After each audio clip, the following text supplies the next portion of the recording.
Assalamualaikum warahmatullahi wabarakatuh. Waalaikumsalam warahmatullahi wabarakatuh. Bismillahirrahmanirrahim. Alhamdulillahi rabbil alamin. Wal 'aqibatu lil muttaqin wa la 'udwana illa 'alal zalimin. Alhamdulillah pada malam ini kita bisa istiqomah melanjutkan rutinitas amalan zikir mingguan kita, yaitu bersama-sama berzikir dan bersama-sama baca khotaman. Pada malam ini ulun akan membahas tentang fadilatul doa, bagaimana keutamaan berdoa. Qala Sayyid Syekh Abdul Qadir Al-Jailani Syekh Abdul Qadir Jailani berkata, la yanbaghi lil imam wal ma'mum ay yakhruja minal masjid min ghairi du'a. Kata Syekh Abdul Qadir Jailani, la yanbaghi tidak pantas bagi imam ataupun makmum ay yakhruja minal masjid, yang keluar dari masjid, min ghairi du'a, tanpa berdoa. Karena di masa beliau dan sebelumnya itu kalau laki-laki biasanya kalau sholat itu selalu di masjid. Di era-era dulu, sekarang aja di rumah. Karena itu kalau sholat itu kata beliau, kalau imam makmum itu sebelum keluar masjid berdoa dulu. Jadi jangan habis sholat kabur hilang karena ada berdoa. Ini sesuai firman Allah, Allah Ta'ala, fa idza faragta fansab wa ila rabbika farghab.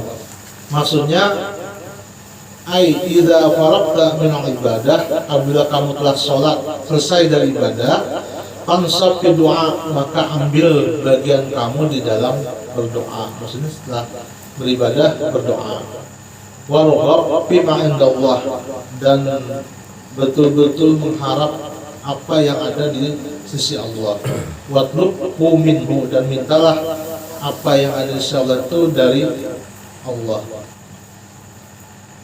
Di dalam sebuah hadis, waqad fil hadis dari Anas bin Malik an Nabi sallallahu alaihi wasallam annahu qala idza qama al-imamu fi mihrabihi, apabila imam berdiri fi mihrabihi, dari mihrabnya, maksudnya sudah selesai sembahyang, wa tawataris sufufu, dan saf itu ganjil, maksudnya dia sudah habis sholat, ada yang ke higa, ada yang ke belakang itu kan. Nazalatir rahmatu, maka turun rahmat. Nah, jadi di dalam masjid itu kalau kita sholat setelah imam selesai itu turun rahmat.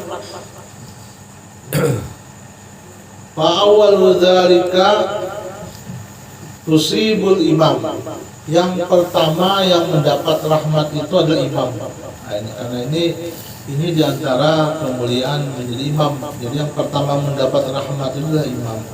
Sumaman an yaminihi, kemudian orang yang ada di sebelah kanan imam. Nah, kemudian sumaman an yasarihi, kemudian yang di sebelah kiri imam. Summa tatafarraqa rahmah ala jamaah, baru rahmat itu dibagi ke seluruh jamaah yang ada di masjid. Nah, jadi aslinya masjid itu ramai lah, aslinya ada malaikat berbagi rahmat.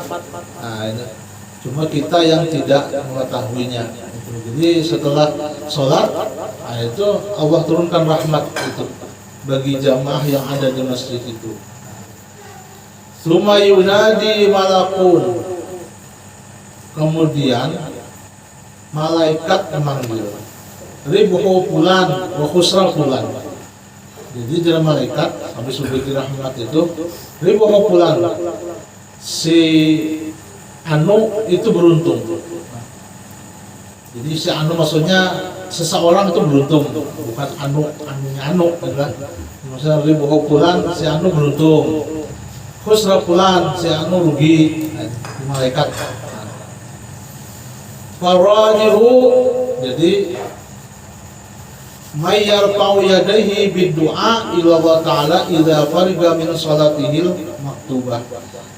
Nah, kemudian kata malaikat, orang yang beruntung itu adalah orang yang man yarfa'u yadayhi, bukan malaikat, kata Nabi, orang yang yarfa'u yadayhi, mengangkat kedua tangannya, bid-du'a ila Allah Ta'ala, meminta kepada Allah, idza fariga min salatihil maktubah, apabila telah selesai sholat fardu. Nah, ini yang beruntung. Karena itu setelah sholat itu, kalau memang sesibuk-sibuknya tidak bisa sempat berzikir, ya minimal subhanallah 33 kali, alhamdulillah sampai Allahu 33 kali itu minimal. Kalau tidak bisa juga jangan sampai tinggalkan berdoa. Jangan habis salam hilang. Nah ini yang hilang ini, wal khasiru, dan orang yang rugi itu huwallazi kharaja minal masjid bila doa. Nah ini yang merugi. Jadi orang yang keluar masjid bila doa, karena ada berdoa. Nah, jadi jangan sampai kalau kita di masjid atau setelah sholat walaupun sendiri, ini jangan sampai kita tidak berdoa kepada Allah. Wa idza kharaja bila du'ain, apabila orang tadi itu keluar tanpa berdoa, qalatil malaikatu, nah malaikat berkata, ya fulan istaghnaita 'anillah ma laka 'indallah hajah. Jadi jar malaikat aslinya, ya fulan, istaghnaita 'anillah, ikamnya sudah merasa kada perlu Tuhan. Itu istaghnaita 'anillah. Jadi kita tuh merasa kaya, merasa sugih, tidak perlu Tuhan. Nah itu, ada dia meminta masalahnya. Istaghnaita 'anillah ma laka 'indallah hajat. Apakah kamu itu sebenarnya tidak mempunyai keperluan di malaikat? Nah itu. Jadi aslinya kalau yang keluar itu memang malaikat lah. Cuma kita yang tidak melihat. Nah itu. Qala Nabi sallallahu alaihi wasallam dalam hadis yang sahih, ad-du'a'u mukhul ibadah. Doa itu adalah otaknya ibadah. Kenapa disebut otak? Kita itu bisa bergerak itu karena ada perintah dari otak. Karena itu orang stroke itu kan konslet, jaringan saraf yang di otaknya konslet, akhirnya kada mampu memerintahkan tangan untuk bergerak. Nah begitu juga ibadah, kita bisa istiqomah itu sebenarnya karena doa. Kita mau ngalir sudah zikir, kita ada doa, ya Allah mudah-mudahan ulun istiqomah, kan doa itu. Atau hendak beribadah, hendak naik haji mbak, sama berdoa juga, ya Allah mudah-mudahan ulun dimudahkan naik haji. Sebenarnya mukul ibadah, jadi otaknya ibadah itu yang menggerakkan kita sebenarnya bisa mudah beribadah itu adalah doa. Karena itu minta dengan Allah, berdoa mudahan istiqomah, nanti diberi istiqomah itu. Nah itulah karena itu Nabi bersabda, ad-du'a'u mukul ibadah. Nah doa itu adalah otaknya ibadah. Jadi karena yang menggerakkan ibadah kita supaya bisa khusyuk itu tidak lepas dari doa yang kita minta kepada Allah.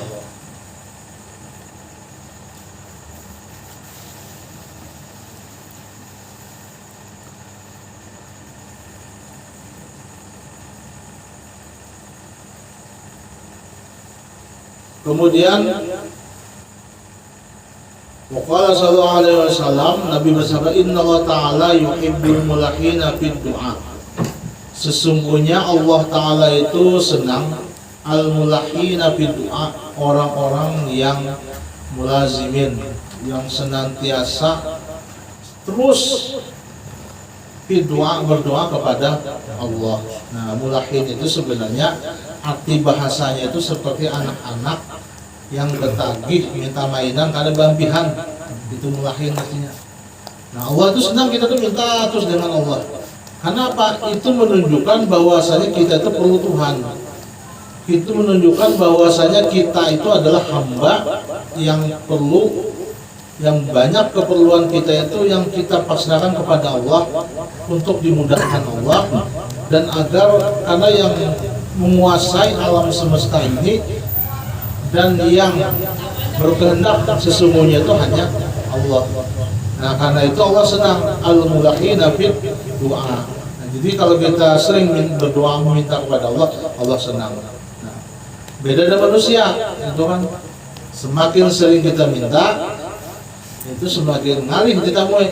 Nah, itu manusia, karena itu beda dengan Tuhan. Kalau Allah itu sering kita minta, itu senang. Itulah. Wa qala sallallahu alaihi wasallam, tarku doa maksiatun. Jadi meninggalkan berdoa itu adalah di antara perbuatan maksiat. Kenapa perbuatan maksiat? Karena itu menunjukkan kesombongan kita terhadap Tuhan. Jadi kalau dalam sehari gitu tuh sampai kita berdoa itu luar biasa. Kalau dalam sehari itu luar biasa. Jadi kita itu sudah memproklamirkan diri kita itu mampu hidup tanpa Tuhan, kan gitu katanya. Wah, menjalani hidup nih, nggak ada berdoa lalu. Jadi kita lupa dengan Tuhan. Nah, karena itu jangan sampai dalam sering-sering berdoa.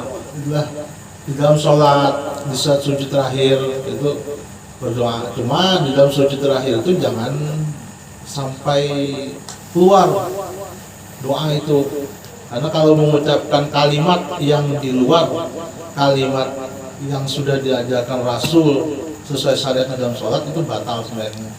Karena itu kalau hendak sujud terakhir itu dalam hati aja, minta aja. Tapi kalau jadi imam jangan lupa lawasan.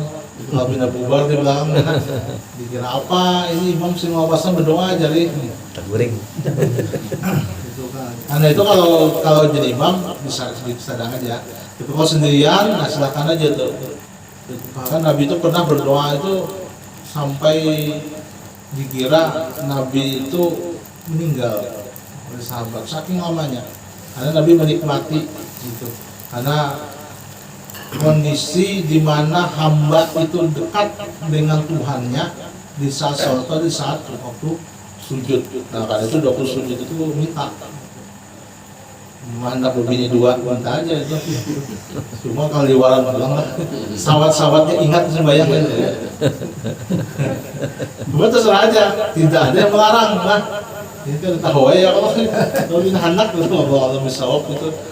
Cuma padanya apapun yang ingin kita minta dengan Allah, minta gitu. Nah, ini yang terakhir.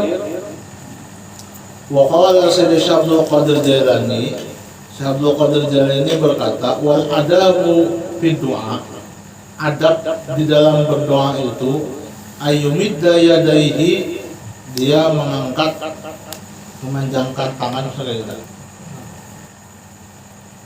Wa yahmadallaha ta'ala, kemudian membaca alhamdulillah. Itu berdoa itu alhamdulillahirabbil alamin. Wa yusalli ala nabi sallallahu alaihi wasallam, kemudian bersalawat, Allahumma shalli ala sayyidina Muhammad atau apa namanya salawat. Nah, baru summa yas'ala hajatahu, kemudian meminta hajatnya kepada Allah. Itu. Jadi dalam ada berdoa dulu dimulai dengan alhamdulillah, kemudian salawat, baru kita meminta hajat kita kepada Allah. Wala yanzura ila sama fi hali du'aihi, dan jalsidin jangan melihat ke langit. Jadi berdoa tuh jangan kayak ini. Nah, berdoa tuh tunduk ke bawah. Nah itu. Cuma kalau kehusuan begitu boring pulang. Itu ini baca doa haul lah, ngelos banget tahlilannya. Kita tangkap balap gitu. Jadi seperti itu ada doa. Nah, wa idza faragha, apabila telah selesai, masaha yadaihi ala wajhihi. Kalau sudah tuntung, Syekh Abdul Qadir Jailani masaha yadaihi, disapu dua tangan itu ala wajhihi, seperti yang biasa kita lakukan. Itu siapa ngajari? Syekh Abdul Qadir Jailani. Apakah mungkin Sidin melakukan sebuah kemaksiatan? Ada mungkin Sidin mengajarkan kita sesuatu kesesatan. Ada mungkin. Tentu yang beliau ajarkan sesuatu yang baik. Nah begitulah adab dalam berdoa. Nah, jadi Jadi kalau berdoa itu angkat tangannya, jangan kayak ini. Ini kan ada niat Juan minta ya. Orang minta tuh kayak ini cuma kayak ini. Ya Allah, ini kan sudah bisa ada niat Juan, ajar aja kayak kabul doanya. Itu. Angkat itu kan tundukkan kepala, alhamdulillah, Allahumma sholli ala, terus minta dengan Allah gitu. Nah, ini mungkin yang bisa Tuhan sampaikan itu dalam kehidupan ini kita jangan sampai itu tidak berdoa, terlebih di waktu-waktu yang memang itu ada waktu sudah dijelaskan Nabi, ada waktu yang istijabah, yang itu doa itu cepat naiknya ke langit. Di atas setelah sholat, di saat hujan lebat, di saat khatib mau naik ke atas mimbar, di antara dua khutbah, itu ini yang di luar sholat, di waktu lail, di tengah malam, nah itu di antara azan dan qomat. Nah ini waktu-waktu yang memang itu dianjurkan kita untuk berdoa, minta apapun kepada Allah. Terima kasih, mohon maaf atas segala kekurangan dan semoga kita bisa mengamalkan. Wabillahi taufiq wal hidayah, walidha wal inayah. Assalamualaikum warahmatullahi wabarakatuh. Waalaikumsalam warahmatullahi wabarakatuh.